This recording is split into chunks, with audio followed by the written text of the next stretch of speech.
we made it for really 1 year. It's incredible. What a journey. And I want to thank our amazing clients. I want to thank Gary Vaynerchuk and LinkedIn for this opportunity to serve. That's what we're doing. Let me just pop out of this for a second and really address you eyeball to eyeball. This has been an incredible journey, and it was one where I had this back pocket of gold that I was using for myself, and it's a business lesson that it was so close to the forest that I couldn't see the trees. And after COVID, affected the world and affected us as an organization, um, one of my mentors came up to me and said, "Why don't you take what you're doing for yourself on LinkedIn?" And I had just crossed 1 million views of my teaching posts, and do that for others. And I said, duh, why didn't I think of that? And that began the journey. Yeah, a few points that I'd like to, bring to everyone's attention is that from a business perspective, from an owner or an executive or a thought leader or someone that has a lot of experience, one of the key components to continual success is being coachable and open. And I belong to two mastermind groups that are great. And Board of Advisors is one of them. Mike Calhoun down in Florida. I love him to death. And just as much as I love Mike and his team, the entire community of Board of Advisors are just incredible people. And that's why I'm there now, I guess, coming into my 4th year. And I miss them dearly because I haven't been there since COVID started. But when you have a trusted place where other executives and smart people are going through their ups and downs and their challenges, and you have a trusted place where you can ask for help and feel comfortable or put something out there and be open to receive both the good and the bad, it makes this journey as an entrepreneur easier. So thank you, Board of Advisors, and also thank you to War Room, which is owned by Digital Marketer, which is Ryan Dice and the entire crew. I've been fortunate enough to have a long-standing relationship with Digital Marketer. I've spoken at Traffic and Conversion. I helped and designed and build Digital Marketers, all 10 of their certification programs, and ran them for the first couple years. And that group, again, is incredible. They are one of the few organizations that really, when they share what's working and what's not for them, they share it all. And, I guess, I don't know what they do, a couple $100 million in revenues. But the reason why I love those guys is because they're in the business of e-commerce. They're in it every day, slugging it out. I don't know, they have 6 or 8 or 10 brands. They've got a huge operation in the Philippines. They're masses of processes and systems, and they're constantly testing for themselves. And that's what they share with us. And inside of that community and War Room, which is a big organization, I'm one of probably the smaller people in that group because there's people that are just doing big numbers. But once again, it's a community where I feel comfortable. Hey, in the group saying I need some help. Anyone know who can help me with this? And so, I'm standing here today, very happy to report. We just today is our 1-year anniversary, and we're crushing it on LinkedIn. But it has nothing really to do with me. It has to do with the people that I surround myself with, being open and then being dedicated to our clients' results and the clients. You know who you are, and also data, right? Because it's an iterative process, and that's the thing that most people don't realize is that LinkedIn, everyone wants to break the algorithm, right? I broke the algorithm, but no one's breaking the algorithm. LinkedIn's owned by Microsoft. They bought them for $26 million. Microsoft, arguably one of the top 3 companies in the world. They've been at it for a very long time. They've got some computing power. Yes, they do. And LinkedIn, I think, just crossed, I don't know, a few billion in revenue. They've been at it for a decade. They've got almost 1 billion users. They've got some computing power, right? Yes, they do. So, anyone that's representing, I'm going to broke the algorithm. What do you have? I mean, broke the algorithm. There's no such thing as breaking the algorithm. Now, what you can do is test different things and then be great at data, and then be able to react to what you're seeing, right? That's common sense. And so, that's how you do most things in life. No one's breaking any algorithm. So the dedication to data, and also to our clients, because our clients are playing full out, right? We have a systematic way that we do things on LinkedIn, and we ask people to, step into our system. And, one of the great, marketers of all time, Dan Kennedy, and I attribute this to him. I think I heard this from him. We love Dan Kennedy and GKIC. We're fortunate enough to run their entire membership program for them. But he said it's the system works. Most times it's a failure to use the system. And so I really want to thank the clients, because without a system, we have no repeatable process, and then therefore no data, which then won't allow us to make incremental improvements, and we've got nothing. So we do have great clients that buy into our system, that do the things as a collaborative group that's necessary for us to put our testing helmet on, and then continually look at the data and get better. So that's sort of some important points. And then of course you have to have data. So Shield Analytics, I don't know where they came out of, but they're an awesome group where I think we're one of their big customers. I've got a great relationship with their executives, and they do great work because they're giving us the data. So that's my gratitude talk for today. And I'm grateful for, yes, the clients and our team. Our team's amazing. Right? We started out with 1.5 people, and now I think we're up to 15 people that are dedicated, and they work as a team, and it's so refreshing, and they're smart. They're smart. I challenge them to be thinkers. And it's a weird thing because, how do I say this? I want to say this in a very kind way, but some people are great at doing jobs, and you give them a job and then they do it. And they're good at following standard operating procedures, and they're good at following systems and processes. And thank God, right? Because the world was built on the mass majority of people being able to do that. Going back to the pyramids. And I guess that's not a good example because those were slaves. But anyway, the point I'm trying to make is that we definitely need people that are great at following code, following standard operating procedures. It's wonderful, and we have a lot of people that we rely on for those kind of things. And a pilot, right? A pilot follows the standard operating procedure. We don't want a pilot to be, creative, right? We don't want our pilot to be creative. But we want a pilot to be a thinker. If something goes wrong, we want a pilot to be a thinker. So there's a balance, right? So we've developed some great standard operating procedures in what we do, but what I challenge the entire group is to be thinkers, meaning that they're on the front line. Like I can't possibly see everything. And so their challenge is, when you see something that you feel could be made better, optimized, we could eliminate mistakes, or be more efficient, or be more effective, or there's something new that you want to try that you think might work, an experiment, a test. Everyone is encouraged to be able to have that voice. Now, I say encourage because you can encourage people and they still don't do it.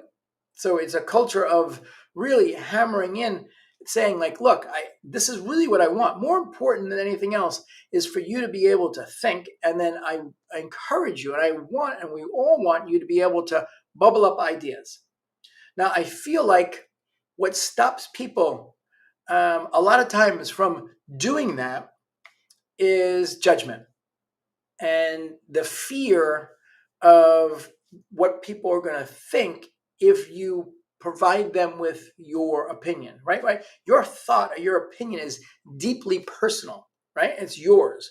And if you share it and people slam it, then that hurts, right? And some people are stronger, thick skin, and some people have less thick skin. So when we encourage people to think, be a thinker, I really what it comes down to is being able to take a chance, to be able to take a step out in an uncomfortable place, to be able to share something that's deeply personable, knowing that it's going to be either good, bad, or in the middle. I mean, it's not binary. It's not good or bad. It's probably good, bad, and in the middle.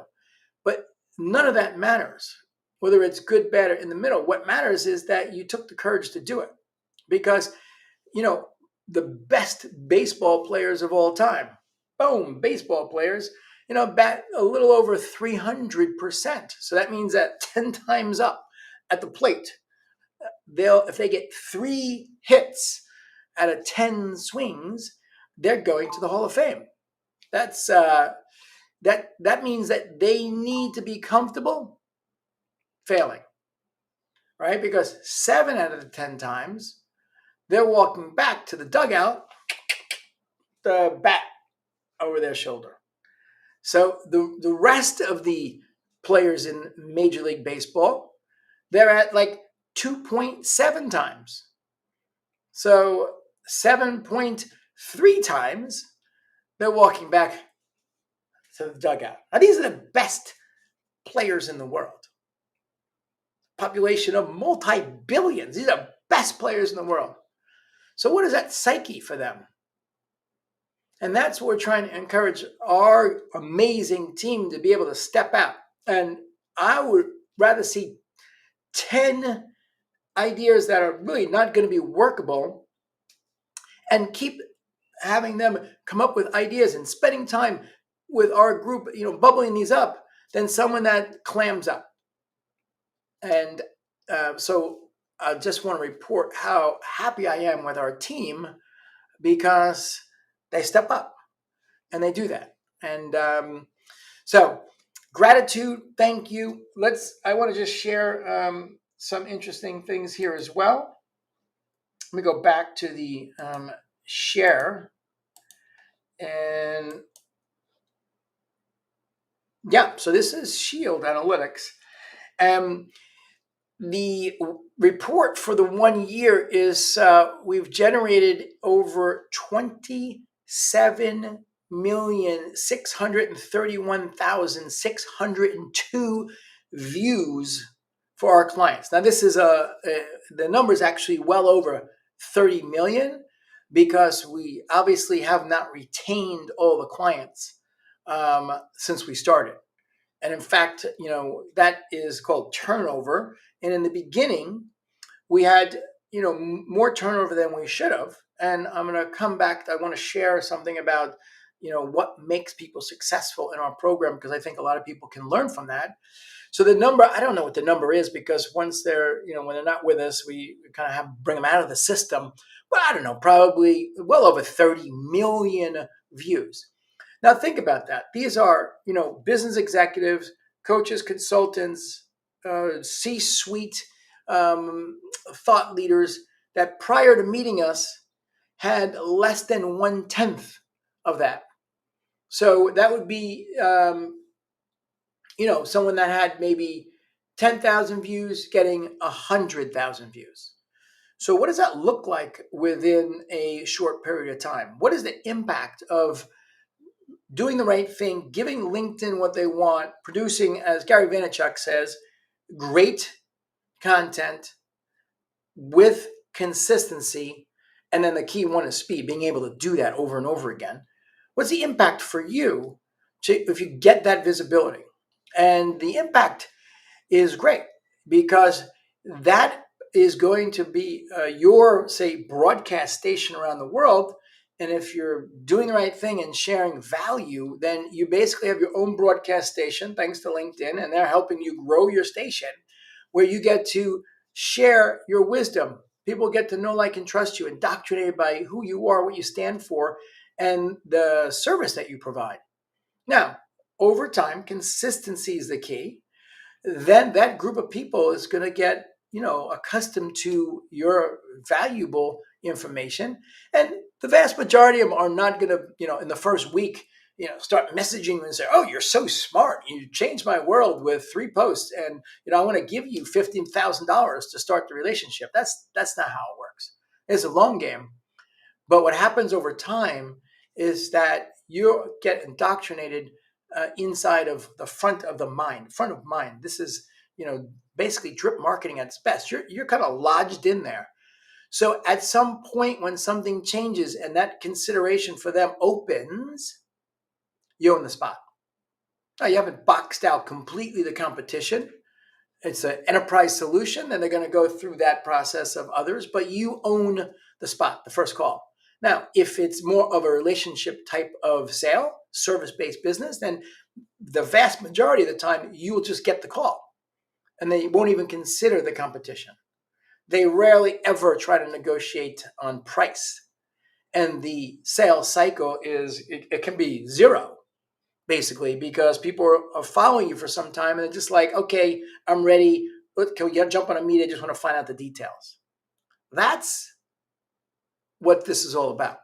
So when we talk about this great distribution, there's a lot of pieces that need to be in place to make this all very worthwhile, a return on your investment of both time and money. So yeah, that's one thing that's awesome. Over 30 million views. Another way to look at that is what's the value into the system. So if you're going to buy views, you can do this with most of the media platforms. It's called cost per 1,000 impressions. Sometimes it's CPM. If you look at the right side of the screen now here, up above me, you'll see in this black box, it says $221,053. Well, I put in $8 per 1,000 impressions, which I did some research, and that's a fair going rate. So if we take 27 million impressions at $8 per 1,000, we've generated almost a quarter of $225 million, $225,000 of impressions. So that's kind of an interesting number as well. Our clients certainly haven't paid us $221,000. That's for sure. Anyway, so that's some of the data. The likes and the comments, everything is up, up, up. The biggest client got a post views of 363,000 views, viral post that went crazy.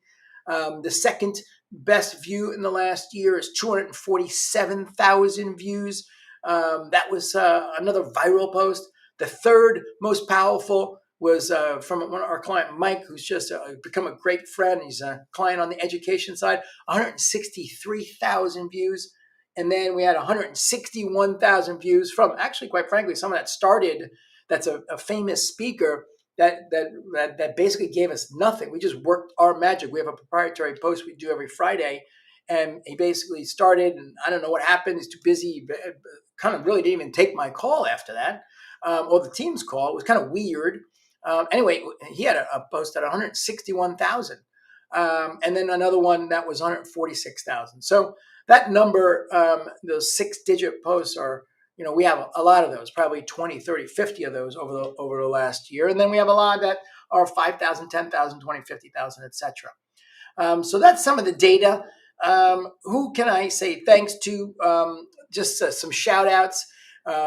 Travis and Marcel, Mary Lisa, Abraham, and Sarah, Kim, Matthew, Brian, Tim, Ted, Nick, Deshaun, Danny, Lauren, Joe, Partiv. Went through a little bit of a tough time with the COVID situation, sending love. Mitch, Adam, Oliver, Jeff, Michael, Robert, Sherry, Andrea, Dolores. Dolores, how are you doing? Robbie, Etienne, David, Brett, Jim, Mark. Great clients. And so thank you very much for everyone. It's, let me turn this screen sharing off. And yeah, it's a day of appreciation, 1 year milestone. This is just the beginning for us. Where well, I actually said that I was going to share what what helps people be successful, and that is being able to get comfortable teaching, and that's really what it's about. It's you know if you've been in business for any length of time, you have experience. And a lot of people are uncomfortable with the level of expertise that they've attained, and they get subconscious about, oh, what do I have to share, or what should I share? And the reality is that no matter where you are, and this is for everyone that's listening to this, no matter where you are, you know a lot. You know a lot. And there's a world of people that know less than you about what you know. That's yes, that seems like a tongue twister, but that is it's relative. What you know compared to what others know is relatively high. Now there's people, of course, that know more than you, but that's not your ideal customer. And if your ideal customer knows less about what you know and you teach, then they're going to look at you as a thought leader, and that's what's going to be the most powerful way to communicate with them, is providing value. The world is filled with information every day. I don't know what the numbers are. There's gazillions of hours of video created every day. TikTok, this, YouTube, Google, blog posts, Clubhouse. It's just blah, blah, blah, blah. More words on paper, words on radio, words on TV, words everywhere. Newspapers everywhere. It's words. Right? Do we need any more words? The world doesn't need any more words. The world needs valuable information. And then from the ears standpoint, we want to be able to actually get valuable information, but the key to receiving valuable information is not just the receiving of it, but it's the application of the information. That's what helps everyone get to the next level. It's the application of the information. And so if you think about where you're at, whatever company you're working at, whatever company you own, whatever business that you're in, what you provide falls into basically three categories. It's health, wealth, or relationships. And Russell Brunson owns ClickFunnels, who's a master marketer, talks about this in many of his books. And in the beginning, you're like, no, it doesn't. My business is completely different. I'm a SaaS platform. I'm this, I'm that. And the reality is that when you start to filter up into those core categories, and talk about SaaS platforms, right? You've got a new technology. So how does it fit into wealth, health, or relationship? Well, the technology is going to help people do something they couldn't do, or do something faster, or do something better, or do something more effective, which is going to help someone else be more effective, which will probably lead to, in the case of business, more wealth. If it's a health-related application, it's more health or relationship-related. So the reality is that when you're putting the information out there, realize that the people that are receiving it, the only way they're going to get benefit is they're be able to apply the information. So break down things in a way that's easy for people to understand, and then encourage them to take the next step. And I think that's, if you want to have one big takeaway of how you can operate on LinkedIn and be effective, that to me would be the biggest takeaway. Provide valuable content that's understandable, that is valuable in the sense that you're teaching, and then challenge people to apply the information and have a big impact in your audience and their lives. So thank you, the whole world, the universe. Thank you, everybody. And this is just the beginning. We've got some incredible things happening with our program. Like we're stepping into being able to write content and take over some of the time-consuming things that are needed, because everyone's busy, right? Also, everyone's busy. So we're taking, some of the time that's necessary to execute back from the clients, and just really having them focus on their genius, which is super exciting. And it's a great journey.